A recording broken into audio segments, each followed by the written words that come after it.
Magandang araw mga bata! Ako nga pala si Ate Shara, isa sa mga immersion student na nagmula sa Alimbay High School. At narito ako upang magbahagi sa inyo ng isang kwento na tsaka kong kapupulutan nyo ng aral. Pero bago ako magsimula, may mga katanungan muna ako sa inyo. Mga bata, may alaga ba kayong aso at pusa? Magaling! Nasilayan niyo na ba silang nag-aaway? Ayan, karamihan sa inyo ay nakakita na. At dahil dyan, ang pamagat ng aking kwento ay si aso at si pusa ay nagkabati na isinulat ni Tranong Tao at iginuhit naman ni Pungdoy Tu. Hatid sa atin ng Let's Read of the Asia Foundation. Tara at magsimula na tayo sa ating kwento. Si aso at si pusa ay nakatira sa isang bahay. Ngunit, kinamumuhian nila ang isa't isa.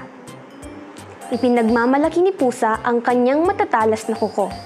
Samantalang si aso ay ipinagyayabang ang kanyang mahabang nguso.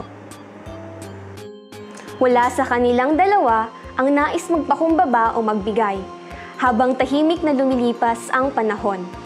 Kaya't wala sa kanila ang nakikipaglaro. Lumilipas ang araw na puno ng lungkot ang kanilang buhay.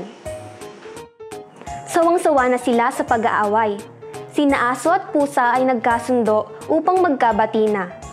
Ngayon, si pusa ay naiidlip sa tabi ni aso, habang nakangiting nilalaro ni aso ang balbas ni pusa.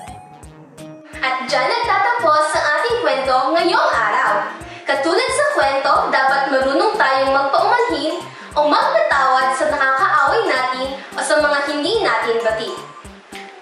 Sa muli, ako si Ate Shara at palagi niyong tatandaan, mas mabuting makipagkaibigan kaysa makipag-away dahil baka sila pa ang tutulong sa atin sa kinabukasan.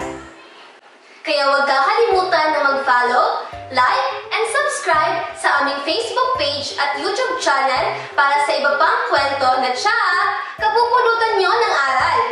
Hanggang sa susunod na kwento!